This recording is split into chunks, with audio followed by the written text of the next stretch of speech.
What's up, guys? Welcome to another episode of Starmade Tech. Here I'm going to show you how to do a chain drive with the new update after it broke the old chain drive, or at least the old shootout rail clock. My last video I showed you how to do a single core shootout rail clock.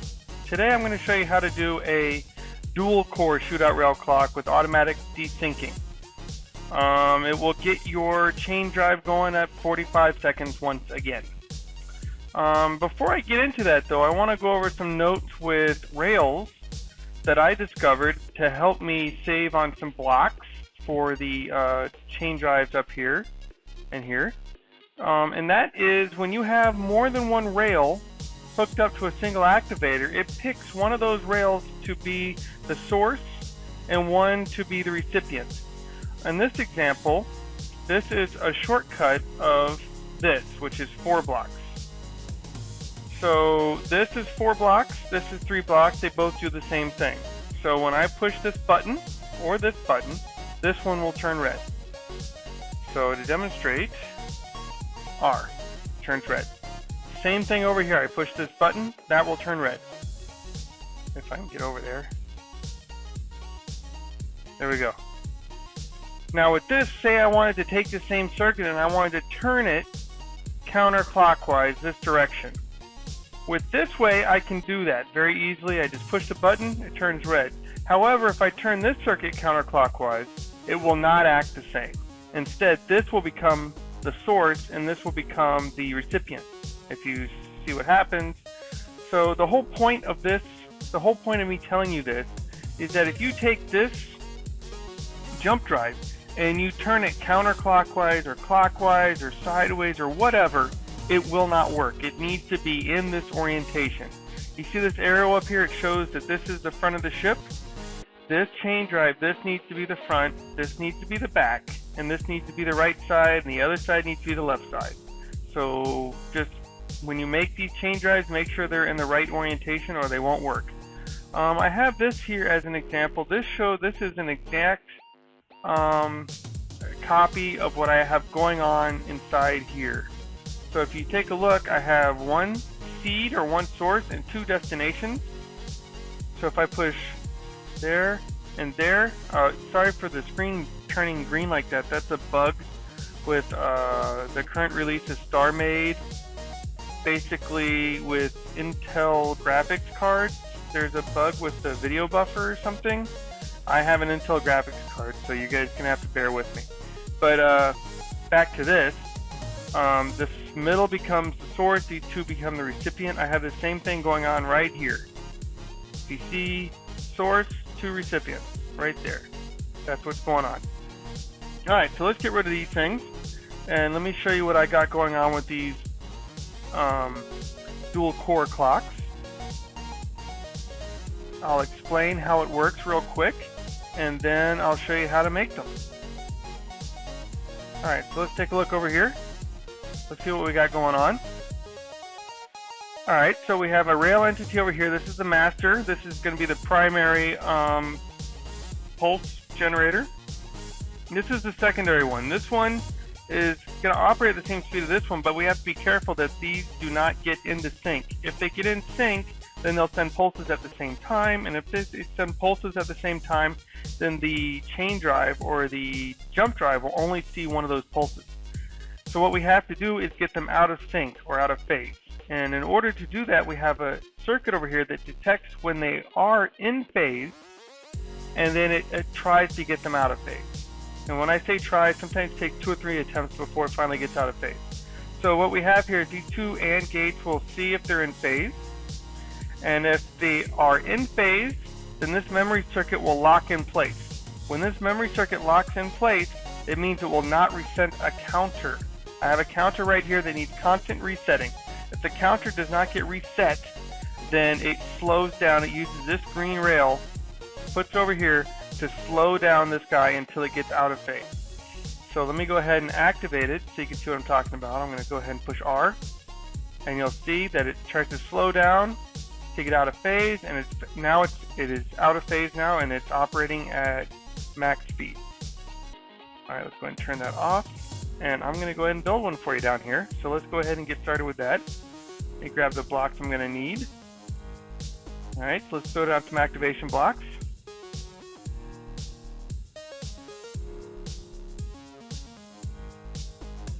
And I'm going to need one down here, here. Oops, too many. Get some rails going. Personal preference, I like them pointing backwards. I guess I'm a backwards kind of guy. Alright, let's get these over here. It doesn't matter which way these are going right here because they're going to get changed eventually anyway, but it does matter right here. And this is the off button, and that has to be going backwards. So yeah, it's backwards. This is where the on rail is going to be, so that has to be going forward. And I'm going to throw down a rail speed controller. I think it helps it get out of phase faster. So let's go ahead and throw that down. I'm going to put an inner ship remote so we can control it from the hotbar. Right here, and a NOT gate. You're also going to need a NOT gate there. Let me go ahead and make my synchronization detector circuit. For that, I'm going to need some AND gates here and here, some NOT gates here and here, and some OR gates here and here. And I'm going to need a counter, a 2-bit counter. For that, I'm going to need flip-flops, 2 of them. I'm going to need a reset circuit for that counter, which is going to be 2 AND gates, 1 AND gate for each flip-flop. And then when this reaches maximum count, both of these are going to be high. In order to detect if they're both high, I'm going to need another AND gate to get that. And that AND gate is also going to be used to send this slow down rail right there. Let me go ahead and place down my shootout rails. I like them also to be facing backwards. It doesn't matter which way these shootout rails are facing. Alright, let's go ahead and get everything linked up. Alright, the output of my counter, the primary pulse generator is going to be this block, and that's going to be linked up to my counter, and it's going to link up to both of my synchronization detector AND gates right here. These also get connected to 1 each on this side, so those are connected, and this is connected. That's everything that needs to be connected there, well, at least on this side of the circuit. Alright, so to get this all working, connect the AND gate to the OR gate, connect that to a NOT gate, and connect that NOT gate to the opposite OR gate. And do the same thing on this side. Connect the AND to the OR, connect the OR to the NOT, connect the NOT to the opposite OR. Now we have a memory circuit. This memory circuit is going to be used to reset this counter, so it needs to go to both of these AND gates. And then these need to be connected to the AND gate so that they reset each other. And then this is the least significant bit, so it needs to go into the most significant bit there. And then both of these are going to go into this AND gate so that when they're both high, it registers. Yeah. Yeah, both of those go into that AND gate. This AND gate is going to go into this NOT gate, which then feeds into this activation gate. Alright, so this green right here needs to be transferred over to here. So I make sure that's selected, go on the red rail there, and then this one is going to be transferring this red back to here after it turns it green to speed it back up again. Alright, so let's make sure it doesn't look like I have things situated. So that's not supposed to be connected there. It's supposed to be connected here, this is supposed to be connected here, and then this is supposed to be connected there. Okay. Alright, so now let's connect these guys. All of these get connected to the rails on the right. This gets connected to that rail. This gets connected to this rail. This gets connected to that rail. And this gets connected to this rail as well. Alright, and so this one is going to go here. This one's going to go here. This one goes to here. And this one goes to here. Alright, and I think everything's connected. I'm good to go. Oh, my on-off button. This is going to be my off, so I need to connect to all of these rails here. And here. No, not that one. This one. And this is my go button, and they need to just be connected to the ones in the back. Like so. And then let's go ahead and connect this on-off circuit with the NOT gate in there. So that's going to go into the NOT, which is going to go into the intership remote and vice versa. So we can control it from either way. And then my shootout or my speed controller, it's going to be controlling these guys right here to help it get out of phase faster. The activator for the speed controller is going to be another activation block that I use for the output right here. So I'm going to go ahead and turn that on. It's going to stay on anyway because it's going to act as the output of all 4 of these. Let me go ahead and get that connected.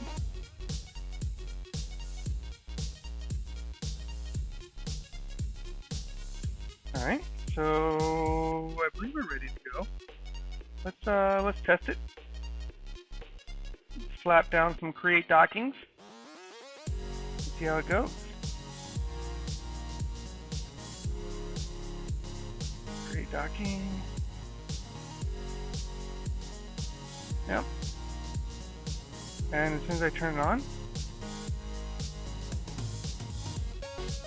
there it goes. Out of sync and good to go. Looking good. Let's turn it off. Turn it back on. Gets out of sync pretty fast. Yep. Seems to be working just fine. I'm pretty happy with it. I'm sure I'll watch it later and figure out I messed up somewhere. But for now, I think it's good. Let's go and turn it off. And let's build this cut and paste version. And I'll go ahead and slap some chain drives or jump drives on there so you can see how to turn it into a 45-second charge chain drive. Alright, so let's get started with this guy. Activation blocks. Some activation blocks up here as well. Oops.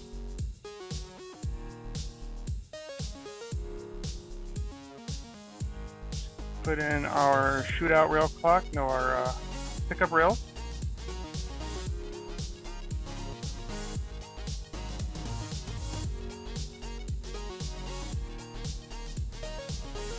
Oh, we don't want those yet because we're going to be connecting those. Alright, and our pickup rails, now let's get those connected. CV.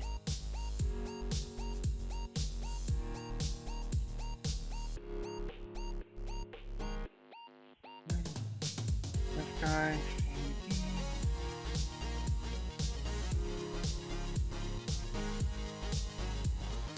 Alright, those are in.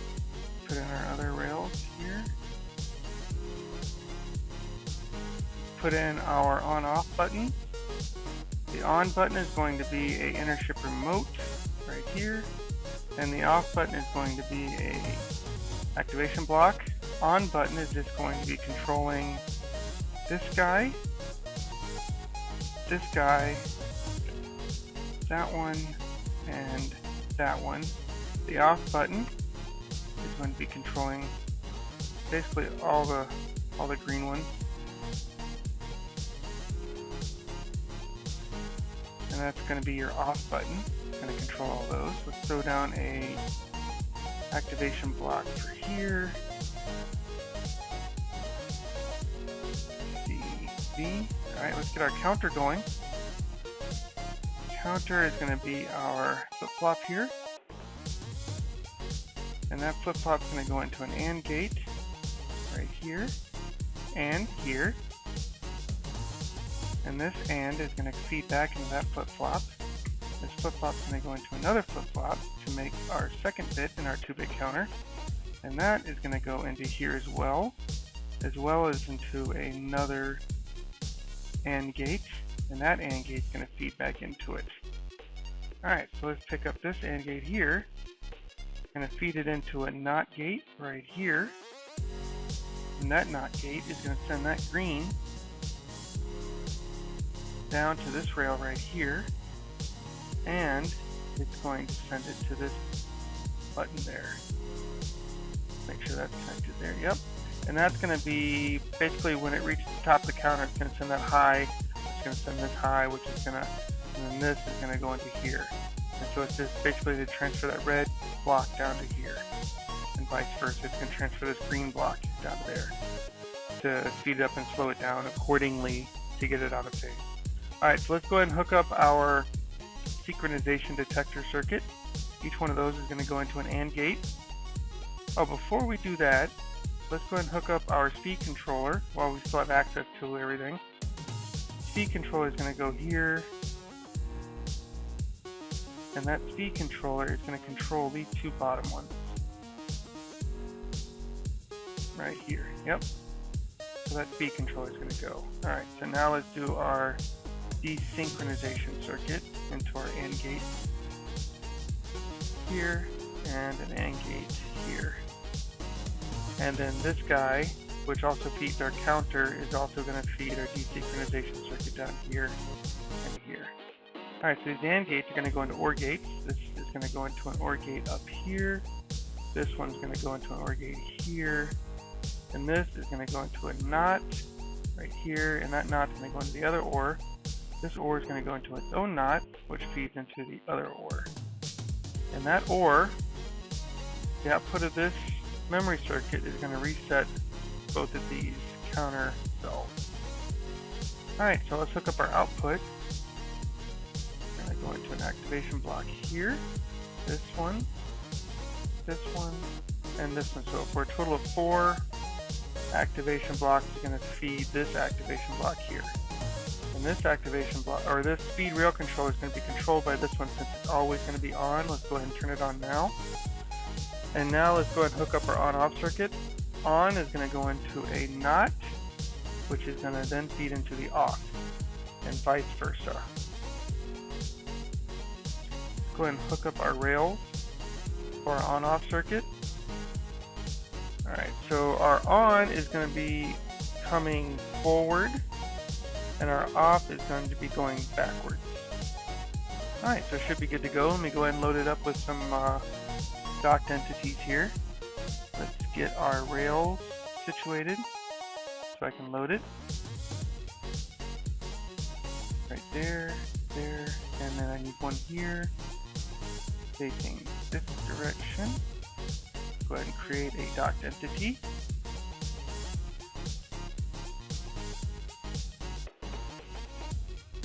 Yep, and it should go into place. Alright, so now let's go ahead and put this entity in. Okay, right there and there. Those do not need to be connected to anything. Keep this one going down this way. Like so. Create docking right here. Yep. And that should lock into place. And let's turn this bad boy on.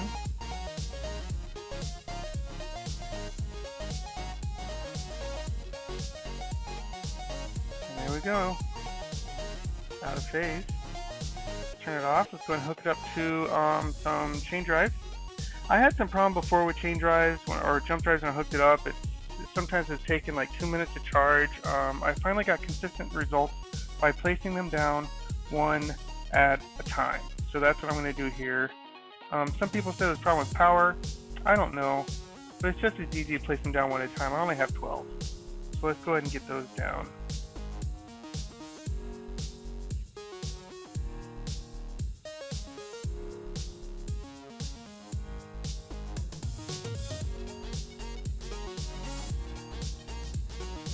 And let's go ahead and connect them all to the output. Shift V. There we go. I'm going to go ahead and turn this bad boy on. It should take about 45 seconds to charge. And it's charging right now. Alright, so I'm going to put this schematic on the dock, on starmade.net. Yeah, starmade.net. There'll be a link in the description below. Also, if you guys have any questions, comments, or concerns, please leave a comment below, and I'll try to get back to you. If you have any suggestions for future episodes of Starmade Tech, again, leave a comment below. If you like this video, push the like button. If you want to see more, push the subscribe button. I would appreciate it. And this will be available on the dock, like I said. Feel free to download it, massacre it, cut and paste it, do whatever you want to it. If you fiddle around with it and play around with it, and let me know how you like it, that would be great. Let's go ahead and turn this off. It looks like it's already done charging. See how long that took. From here to here, about 45 seconds. Pretty good. Alright guys, that's it for this episode. Next episode I think I'm going to do torpedoes. That should be fun. But give me a comment or any kind of suggestions for any other future episodes that you might want to see. All right. Thanks for watching, and see you next time. And peace out.